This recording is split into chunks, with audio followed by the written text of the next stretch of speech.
കയ്യിലൊരിന്ദ്രധനുസ്സുമായി കാറ്റത്തു പെയ്യുവാൻ വന്ന തുലാവർഷമേഘമേ, കമ്പ്രനക്ഷത്ര രജനിയിൽ ഇന്നലെ കണ്ടുപോ നീ എൻ്റെ രാജഹംസത്തിനെ.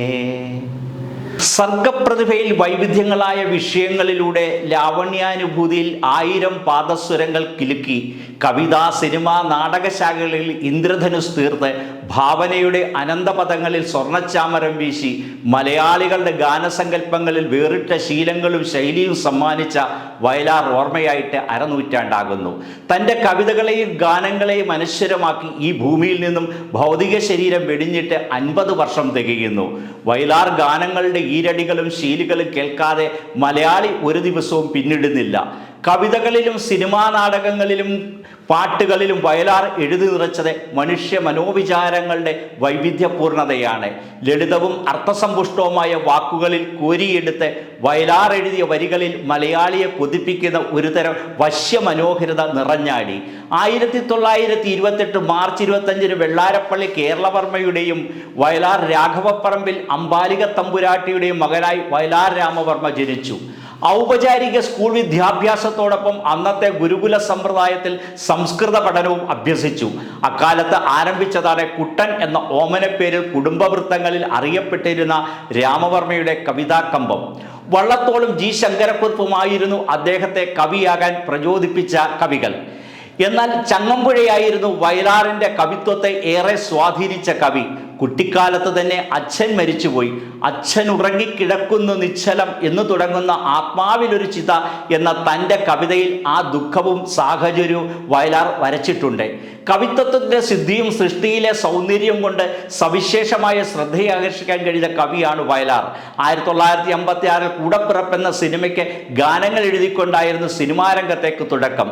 തുമ്പി തുമ്പി വാവ ഈ തുമ്പത്തണലിൽ വാവ എന്ന അദ്ദേഹത്തിൻ്റെ ഗാനത്തിന് സംഗീതം നൽകിയത് ജി ദേവരാജനായിരുന്നു. പാട്ട് ഹിറ്റായതോടെ വയലാർ ദേവരാജൻ കൂട്ടുകെട്ട് മലയാള സിനിമയിലെ സംഗീത ലോകത്തെ ആരെയും അത്ഭുതപ്പെടുത്തുന്ന ഒരു വിജയ ഫോർമുലയായി.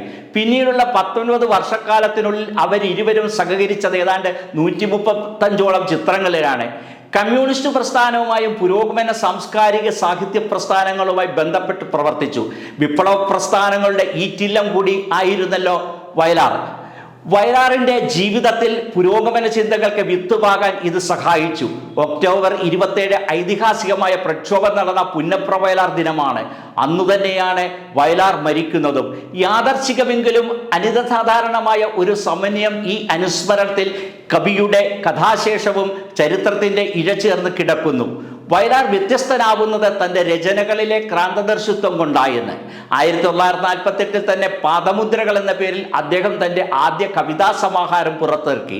സർഗസംഗീതത്തിന് 1961 മികച്ച കവിതാ ഗ്രന്ഥത്തിനുള്ള കേരള സാഹിത്യ അക്കാദമി അവാർഡ് ലഭിക്കുകയുണ്ടായി. മലയാളിയുടെ മനസ്സിൽ മായാത്ത മുദ്രയാണ് വയലാർ. ഗാനങ്ങളെ കവിതകളാക്കുകയും കാവ്യകലയെ സംഗീതത്തോടടുപ്പിക്കുകയും ചെയ്ത നമുക്ക് മുമ്പേ നടന്നുപോയ സ്നേഹിതനായ മറ്റൊരു ഓർഫ്യൂസാണ് വയലാർ എന്നാണ് ONV കുറുപ്പ് സാർ അദ്ദേഹത്തെക്കുറിച്ച് ഓർമ്മിപ്പിച്ചത്. കാലത്തിന് ഒരിക്കലും കൈയൊഴിയാനാവാത്ത ഒരുപിടി നല്ല ഗാനങ്ങൾ സമ്മാനിച്ച് 1975 ഒക്ടോബർ 27 തൻ്റെ 47-ാം വയസ്സിൽ വയലാർ യാത്രയായി. ആ ഗാനങ്ങളിലൂടെ വയലാർ മരണമില്ലാത്തവനായി മലയാളിയുടെ മനസ്സിൽ മങ്ങാതെ മായാതെ ജീവിക്കുന്നു. ആ ഓർമ്മകളിൽ ജീവിക്കാൻ വയലാറും കൊതിച്ചിരിക്കണം. അതുകൊണ്ടാവാം ജീവിച്ചിരിക്കെ അദ്ദേഹം ഈ വരികൾ കുറിച്ചത്. ചന്ദ്രകളഭം ചാർത്തിയുറങ്ങും തീരം, ഇന്ദ്രധനുസിന്ധൂവൽ കൊഴിയും തീരം, ഈ മനോഹര തീരത്തു തരുമോ ഇനിയൊരു ജന്മം കൂടി, ഇനിയൊരു ജന്മം കൂടി.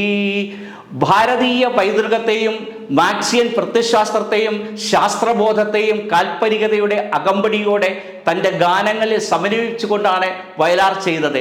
എനിക്ക് മരണമില്ല എന്ന ഒരു കവിതയിലൂടെ പ്രഖ്യാപിച്ച കവിയാണ് വയലാർ.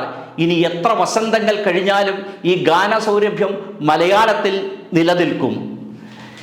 ഈ യുഗത്തിൻ്റെ സാമൂഹ്യ ശക്തിയായി മായുകില്ലെൻ്റെ ചൈതന്യ വീജികൾ, ഈശ്വരനല്ല മാന്ത്രികേനല്ല ഞാൻ, പച്ചമണ്ണിൻ മനുഷ്യത്വമാണു ഞാൻ, ഈശ്വരനല്ല മാന്ത്രികേനല്ല ഞാൻ, പച്ചമണ്ണിൻ മനുഷ്യത്വമാണു ഞാൻ.